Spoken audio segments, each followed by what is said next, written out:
విధంగా ఎక్కడికక్కడ మార్కెటింగ్ కూడా చేయాల్సిన అవసరం ఉంది. నేను ఒకటి చెప్పాను, ఏ ప్రోడక్టు లేనిది ఇక్కడ దానికి బ్రహ్మాండమైనటువంటి స్టోరీ క్రియేట్ చేసి ఆ స్టోరీ ద్వారా బ్రహ్మాండంగా మార్కెటింగ్ చేస్తూ ఉంటారు. మనకు అన్నీ ఉండి ఆ మార్కెటింగ్ వీక్ అయ్యి కానీ లేకపోతే మనం దాన్ని సరిగా ప్రమోట్ చేసుకోలేకపోయిన వల్ల మనకి ఇబ్బందులు వస్తున్నాయి. అందుకే టూరిజం డిపార్ట్మెంట్ ఈ సంవత్సరం 8 మెగా ఈవెంట్స్ నిర్వహించారు. గండికోట ఇన్వెస్టర్స్ మీట్ పెట్టారు, బారువా మసులా బీచ్ ఫెస్టివల్స్ పెట్టారు, అరకు చలి ఉత్సవం పెట్టారు, ఫ్లెమింగో ఫెస్టివల్ పెట్టారు. నారీ శక్తి విజయోత్సవకు మంచి స్పందన వచ్చింది. మొన్నటి వరకు దసరా అంటే మనకు గుర్తొచ్చేది కలకత్తా, మైసూర్.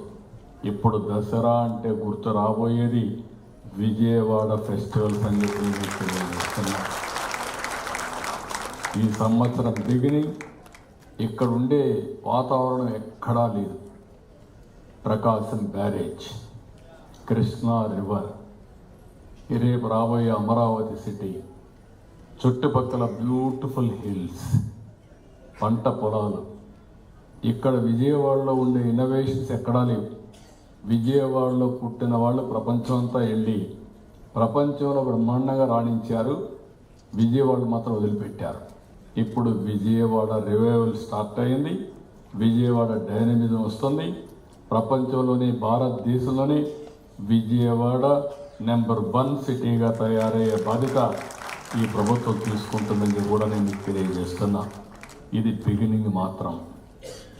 ఇంకొక పక్క మీరు ఒకసారి చూస్తే రాయలసీమ టెంపుల్ టూరిజం, ఎక్కడ చూసినా భగవంతుడు ఓసారి మొన్నటి వరకు రాయలసీమ రాళ్లసీమ అనేసారు. నీళ్లు లేకుండా చాలా కరువులు వచ్చాయి. ఇప్పుడు నీటి సమస్య పరిష్కారం చేశాం. వెంకటేశ్వర స్వామి అక్కడే ఉన్నాడు.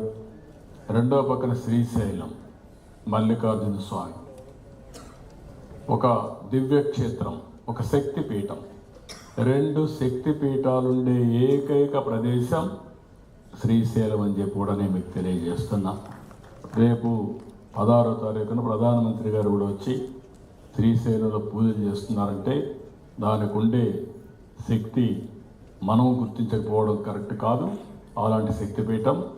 అదే మరిగా రాయలసీమలో మీరు చూస్తే మంత్రాలయం, కాణిపాకం, విఘ్నేశ్వర స్వామి, కాళహస్త్రి, ఇలాంటి అనేక టెంపుల్స్ ఉన్నాయి. టెంపుల్ టూరిజం పెద్ద ఎత్తున ప్రమోట్ చేసుకునే పరిస్థితి. Gandikota one of the best beautiful place మీరు చూశారు. ఇండియాలో ఎక్కడా లేదు. ప్రపంచంలోనే 8th బ్యూటిఫుల్ స్పాట్ గండికోట అని చెప్పి కూడా నేను మీకు తెలియజేస్తున్నా. దాన్ని ఉపయోగించుకుంటే పక్కనే ఎయిర్పోర్ట్ ఉంది, పక్కనే గండికోట ఉంది. బ్రహ్మాండమైనటువంటి మనం అమెరికాలో మనం మాట్లాడుతుంటాం అలాంటి స్పాట్